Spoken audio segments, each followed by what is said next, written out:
നമസ്കാരം സുഹൃത്തുക്കളെ, എൻ്റെ പേര് Aswathy. Welcome to Harshitham Edutech. Current അഫയേഴ്സിൽ PSC ചോദിക്കാൻ ചാൻസ് ഉള്ള ഒരു മേഖലയാണ് കേരള സർക്കാരിന്റെ പുതിയ പദ്ധതികൾ എന്ന് പറയുമ്പോൾ ആരോഗ്യക്ഷേമ പദ്ധതിയുണ്ട്, സാമൂഹ്യക്ഷേമ പദ്ധതിയുണ്ട്, വിദ്യാഭ്യാസ പദ്ധതിയുണ്ട്, കുട്ടികൾക്കുള്ള പദ്ധതി, സ്ത്രീകൾക്കുള്ള പദ്ധതി, മുതിർന്ന പൗരന്മാർക്കുള്ള പദ്ധതി, ഭിന്നശേഷിക്കാർക്കുള്ള പദ്ധതി. അപ്പൊ നമ്മൾ എല്ലാം കൂടി അങ്ങ് ഒരുമിച്ച് പഠിക്കും, അല്ലെങ്കിൽ സെപ്പറേറ്റ് ആയിട്ട് ടോപ്പിക്സിലും പഠിക്കാറുണ്ട്. അപ്പൊ ഞാനിന്ന് വിദ്യാഭ്യാസ പദ്ധതികൾ, കേരള സർക്കാർ പുതിയതായിട്ട് ഇൻട്രൊഡ്യൂസ് ചെയ്ത വിദ്യാഭ്യാസ പദ്ധതികളാണ് ഈ ഒരു വീഡിയോയിലൂടെ ഡിസ്കസ് ചെയ്യാൻ പോകുന്നത്. ഓക്കെ, അപ്പോൾ ക്ലാസ്സിലേക്ക് പോകാം. ആദ്യത്തെ പദ്ധതി കെടാവിളക്ക്. എന്താ ഈ കെടാവിളക്ക് എന്ന പദ്ധതി കൊണ്ട് ഉദ്ദേശിക്കുന്നത്? 1 മുതൽ 8ാം ക്ലാസ് വരെയുള്ള OBC വിദ്യാർത്ഥികൾക്കായി സംസ്ഥാന സർക്കാർ ആരംഭിച്ച സ്കോളർഷിപ്പ് പദ്ധതിയാണ് കെടാവിളക്ക്. വളരെ ഇമ്പോർട്ടന്റ് ആണ്, ഓർത്തിരിക്കാം. 1 മുതൽ 8ാം ക്ലാസ് വരെയുള്ള OBC വിദ്യാർത്ഥികൾക്കായി, ആർക്കാണ്? OBC വിദ്യാർത്ഥികൾക്ക് സംസ്ഥാന സർക്കാർ ആരംഭിച്ച സ്കോളർഷിപ്പ് പദ്ധതിയാണ് ഏത്? കെടാവിളക്ക്. എത്ര രൂപയാ സ്കോളർഷിപ്പ് കൊടുക്കുന്നത്? പ്രതിവർഷം 1500 രൂപ വീതമാണ് സ്കോളർഷിപ്പ് നൽകുന്നത്. എവിടെ പഠിക്കുന്ന പിള്ളേർക്കാ? എല്ലാ സ്കൂളുകളിലും പഠിക്കുന്ന കുട്ടികൾക്ക് കിട്ടത്തില്ല. സർക്കാർ എയ്ഡഡ് സ്കൂളുകളിൽ പഠിക്കുന്ന 1 മുതൽ 8ാം ക്ലാസ് വരെയുള്ള OBC വിദ്യാർത്ഥികൾക്കാണ് പ്രതിവർഷം 1500 രൂപ വീതം സ്കോളർഷിപ്പ് കിട്ടുന്നത്. അപ്പൊ അത് നൽകുന്ന പദ്ധതിയാണ് ഏത്? കെടാവിളക്ക്. ഓർക്കുക. അടുത്ത പദ്ധതിയാണ് മഞ്ചാടി. ഗണിത പഠന പിന്നാക്കാവസ്ഥ പരിഹരിക്കാൻ കേരള സർക്കാർ KDISCുമായി സഹകരിച്ച് നടപ്പാക്കുന്ന പദ്ധതിയാണ് മഞ്ചാടി. അപ്പൊ ഗണിത പഠന പിന്നാക്കാവസ്ഥ, നമ്മള് പണ്ട് മഞ്ചാടിയൊക്കെ എണ്ണി ഇങ്ങനെ കണക്ക് പഠിക്കുമായിരുന്നു. അപ്പൊ ഗണിതം, മഞ്ചാടി അതിലേക്ക് കണക്ട് ചെയ്ത് വെച്ച് കഴിഞ്ഞാൽ ഈ ഒരു പദ്ധതി പെട്ടെന്ന് കിട്ടും. ഗണിത പഠന പിന്നാക്കാവസ്ഥ പരിഹരിക്കാൻ കേരള സർക്കാർ KDISCുമായി സഹകരിച്ച് നടപ്പാക്കുന്ന പദ്ധതിയാണ് മഞ്ചാടി. വിദ്യാകിരണം മിഷന്റെ ആഭിമുഖ്യത്തിൽ സമഗ്ര ശിക്ഷ കേരളയുടെ നേതൃത്വത്തിലാണ് ഈ ഒരു പദ്ധതിയുടെ നിർവഹണം നടക്കുന്നത്. വിദ്യാകിരണം മിഷന്റെ ആഭിമുഖ്യത്തിൽ സമഗ്ര ശിക്ഷ കേരളയുടെ നേതൃത്വത്തിലാണ് ഈ ഒരു പദ്ധതി നിർവഹിക്കുന്നത്. ഓക്കെ, അടുത്ത പദ്ധതി വാട്ടർ ബെൽ. ഇമ്പോർട്ടന്റ് ആണ്. സംസ്ഥാനത്തെ ചൂട് വർദ്ധിക്കുന്ന സാഹചര്യത്തിൽ സ്കൂളുകളിൽ വെള്ളം കുടിക്കാനായി ഇടവേള അനുവദിക്കുന്ന പരിപാടിയാണ് വാട്ടർ ബെൽ പദ്ധതി. വാട്ടർ ബെൽ പദ്ധതിയുടെ ഉദ്ദേശം എന്താ? സംസ്ഥാനത്ത് ചൂട് വർദ്ധിക്കുന്ന സാഹചര്യത്തിൽ സ്കൂളുകളിൽ വെള്ളം കുടിക്കാനായി ഇടവേള അനുവദിക്കുന്ന പരിപാടി ഏതാണെന്ന് ചോദിച്ചാൽ വാട്ടർ ബെൽ ആണ്. അടുത്തത് വിദ്യാവാഹിനി എന്ന പദ്ധതി ഗോത്രസാരഥി എന്ന പദ്ധതിയുടെ പുതിയ പേരാണ്. ഈ പദ്ധതിയുടെ ലക്ഷ്യം പട്ടികവർഗ വിദ്യാർത്ഥികൾക്ക് താമസ സ്ഥലത്ത് നിന്നും സ്കൂളിൽ പോയി വരാൻ സൗകര്യമൊരുക്കുന്ന പദ്ധതിയാണ് വിദ്യാവാഹിനി. അപ്പൊ ഈ വിദ്യാവാഹിനി പദ്ധതി പഠിക്കുമ്പോൾ ഒരു മൊബൈൽ ആപ്ലിക്കേഷന്റെ പേരും കൂടി പഠിക്കുക. വിദ്യാവാഹൻ. എന്തായി വിദ്യാവാഹൻ? വിദ്യാർത്ഥികൾക്ക് സ്കൂൾ ബസ്സുകളിൽ സുരക്ഷിത യാത്ര ഉറപ്പാക്കാൻ വേണ്ടി മോട്ടോർ വാഹന വകുപ്പ് പുറത്തിറക്കിയ GPS അധിഷ്ഠിത മൊബൈൽ ആപ്ലിക്കേഷനാണ് വിദ്യാവാഹൻ. അപ്പോൾ വിദ്യാർത്ഥികൾക്ക് സ്കൂൾ ബസ്സുകളിൽ സുരക്ഷിത യാത്ര ഉറപ്പാക്കാൻ, അപ്പോൾ ബസ് എവിടെ എത്തി എന്നൊക്കെ അറിയാൻ വേണ്ടിയിട്ട് GPS അധിഷ്ഠിതമായിട്ടൊരു മൊബൈൽ ആപ്ലിക്കേഷൻ ഡെവലപ്പ് ചെയ്തതാണ് വിദ്യാവാഹൻ. അപ്പൊ വിദ്യാവാഹിനി എന്നത് പട്ടികവർഗ വിദ്യാർത്ഥികൾക്ക് വേണ്ടിയിട്ടുള്ള പദ്ധതിയാണ്. ഗോത്രസാരഥി പദ്ധതിയുടെ പുതിയ പേര്. വിദ്യാവാഹൻ എന്നത് മൊബൈൽ ആപ്ലിക്കേഷൻ ആണെന്നും ഓർക്കുക. അടുത്ത പദ്ധതിയാണ് പോഷകബാല്യം.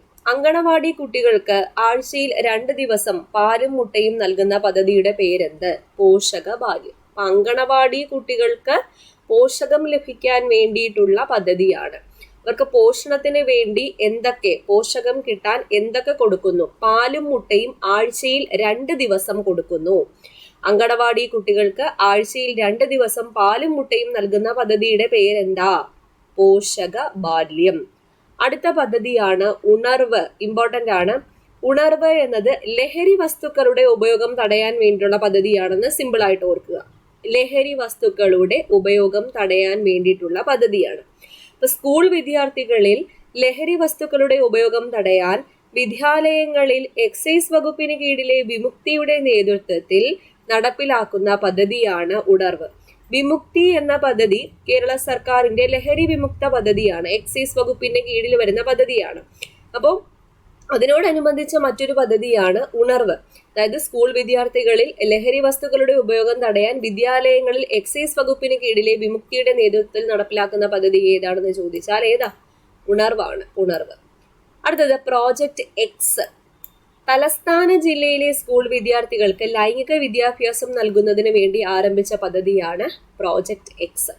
തലസ്ഥാന ജില്ലയിലെ സ്കൂൾ വിദ്യാർത്ഥികൾക്ക് ലൈംഗിക വിദ്യാഭ്യാസം നൽകുന്നതിനായി ആരംഭിച്ച പദ്ധതിയുടെ പേരെന്ത്? Project X.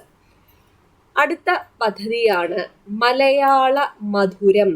പൊതുവിദ്യാലയങ്ങളിലെ 1-2 ക്ലാസ്സുകളിലെ കുട്ടികൾ ആർജിച്ച വായനാശേഷിയുടെ തുടർച്ച ഉറപ്പുവരുത്തുന്നതിന് വേണ്ടി സമഗ്ര ശിക്ഷ കേരളം നടപ്പിലാക്കുന്ന പദ്ധതിയാണ് മലയാള മധുരം. ഇപ്പോൾ പൊതുവിദ്യാലയങ്ങളിലെ 1-2 ക്ലാസ്സുകളിലെ കുട്ടികൾ ആർജിച്ച വായനാശേഷിയുടെ തുടർച്ച ഉറപ്പുവരുത്തുന്നതിന് വേണ്ടി സമഗ്ര ശിക്ഷ കേരളം നടപ്പിലാക്കുന്ന പദ്ധതിയുടെ പേരെന്താ? മലയാള മധുരം എന്നതാണ്. മലയാള മധുരം. അടുത്ത പദ്ധതിയാണ് നേർവഴി. അതും ലഹരി വിരുദ്ധ പദ്ധതിയാണ്. ലഹരി വിരുദ്ധ പ്രവർത്തനങ്ങളിൽ അധ്യാപകരുടെ പങ്കാളിത്തം ഉറപ്പാക്കാനും വിദ്യാർത്ഥികളെ ലഹരിയിൽ നിന്ന് അകറ്റാനും ലക്ഷ്യമിട്ട് കേരള എക്സൈസ് വകുപ്പ് ആരംഭിച്ച പദ്ധതിയാണ് നേർവഴി. ഉണർവ് എന്നതും ലഹരി വിരുദ്ധ പദ്ധതിയാണ്. നേർവഴി എന്നതും ലഹരി വിരുദ്ധ പ്രവർത്തനമാണ്. അടുത്തത് പൗരധ്വനി.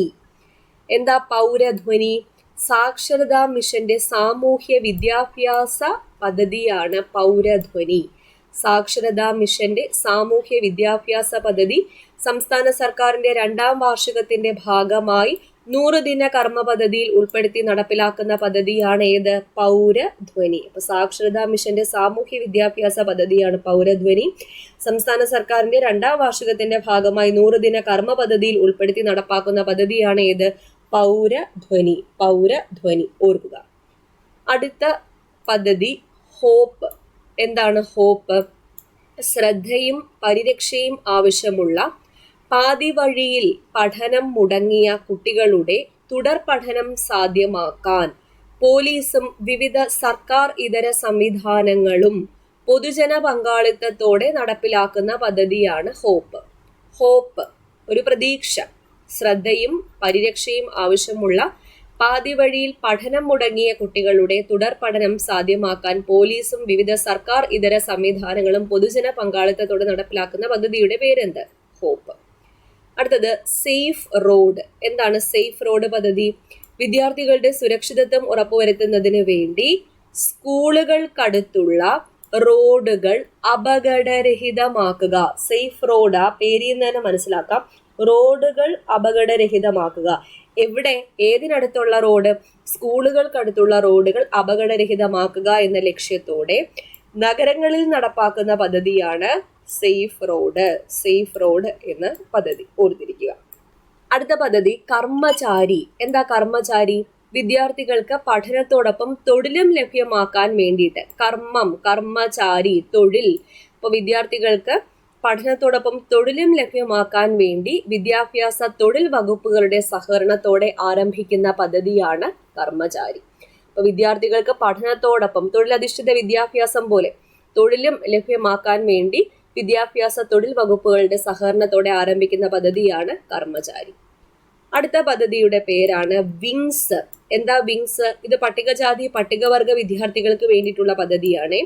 Rajeev Gandhi academy for aviation ടെക്നോളജിയിൽ പ്രവേശനം നേടുന്ന പട്ടികജാതി പട്ടികവർഗ വിദ്യാർത്ഥികൾക്ക് പഠന സംബന്ധമായ സഹായങ്ങൾ സർക്കാരിൽ നിന്ന് ലഭിക്കുന്നതിന് വേണ്ടി ആരംഭിച്ച പദ്ധതിയുടെ പേരെന്ത്? വിങ്സ് എന്നതാണ്. വിങ്സ്. ഓക്കെ. അടുത്തത് വിദ്യാ തരംഗിണി. നേരത്തെ വിദ്യാവാഹിനി പറഞ്ഞു, അത് ഗോത്രസാരഥിയുടെ പുതിയ പേരാണ്. അടുത്ത വിദ്യാ തരംഗിണി എന്നത് ഓൺലൈൻ പഠനത്തിന് ഇപ്പോൾ മെയിനായിട്ടും ലോക്ക്ഡൗൺ സാഹചര്യങ്ങളിലൊക്കെ കൂടുതലായിട്ടും ഓൺലൈൻ പഠനമാണ് എല്ലാവരും കേന്ദ്രീകരിച്ചത്. അപ്പോൾ ഓൺലൈൻ പഠനത്തിന് വിദ്യാർത്ഥികൾക്ക് മൊബൈൽ ഫോൺ വാങ്ങുന്നതിന് സംസ്ഥാന സഹകരണ വകുപ്പ് ആരംഭിച്ച പദ്ധതിയുടെ പേരെന്ത്? മൊബൈൽ ഫോൺ വാങ്ങുന്നതിന് വേണ്ടിയിട്ടുള്ള പദ്ധതിയാണ് വിദ്യാ തരംഗിണി. വിദ്യാ തരംഗിണി. അടുത്തത് ഈ തപാൽ. പൊതുവിദ്യാഭ്യാസ വകുപ്പിന് കീഴിലുള്ള ഓഫീസുകളിലെയും എയ്ഡഡ് സ്കൂളുകളിലെയും കത്തിടപാടുകൾ ഓൺലൈൻ ആക്കുന്നതിനുള്ള കേരള സർക്കാർ പദ്ധതി. ഇപ്പൊ തപാൽ എന്ന് പറയുമ്പോൾ തന്നെ കത്തിടപാടിലേക്ക് ഓർക്കാം. അപ്പോൾ ഈ തപാൽ എന്ന് പറയുമ്പം ഈ ഫോർ ഓൺലൈൻ, ഇലക്ട്രോണിക്. അപ്പോൾ ഓൺലൈൻ. അപ്പൊ ആ പേരിൽ നിന്ന് തന്നെ കിട്ടും എന്താ? പൊതുവിദ്യാഭ്യാസ വകുപ്പിന് കീഴിലുള്ള ഓഫീസുകളിലെയും എയ്ഡഡ് സ്കൂളുകളിലെയും കത്തിടപാടുകൾ ഓൺലൈൻ ആക്കുന്നതിനുള്ള കേരള സർക്കാർ പദ്ധതിയുടെ പേരാണ് എന്ത്? ഇ തപാൽ. ഇ തപാൽ പേരിൽ നിന്ന് തന്നെ മനസ്സിലാക്കാം. അടുത്തത് മഴവിൽ പൂവ്. ഗോത്രവർഗത്തിലെ വിദ്യാർത്ഥികൾക്കായി സമഗ്ര ശിക്ഷ കേരള ഒരുക്കിയ ഓൺലൈൻ പഠന ക്ലാസിന്റെ പേരാണ് മഴവിൽ പൂവ്. ഇമ്പോർട്ടന്റ് ആണ്. ഗോത്രവർഗത്തിലെ വിദ്യാർത്ഥികൾക്കായി സമഗ്ര ശിക്ഷ കേരള ഒരുക്കിയ ഓൺലൈൻ പഠന ക്ലാസിന്റെ പേരെന്ത്? മഴവിൽ പൂവ് എന്നതാണ്. മഴവിൽ പൂവ്. ഓക്കെ. അപ്പൊ ഇത്രയും പദ്ധതികളാണ് വിദ്യാഭ്യാസ മേഖലയുമായി ബന്ധപ്പെട്ട കേരള സർക്കാരിന്റെ പുതിയ പദ്ധതികൾ. മനസ്സിലായി എന്ന് വിചാരിക്കുന്നു. അപ്പൊ കെടാവിളക്ക്, മഞ്ചാടി, വാട്ടർ ബെൽ, വിദ്യാവാഹിനി എന്ന പദ്ധതി, വിദ്യാവാഹൻ എന്ന മൊബൈൽ ആപ്ലിക്കേഷൻ, GPS അധിഷ്ഠിത mobile application, Poshakabalyam, Unarv, project X, Malayala Madhuram, Nervazhi, Pauradhwani, hope, safe road, Karmachari, wings, Vidyatharangini, e Thapal, Mazhavil പൂവ്.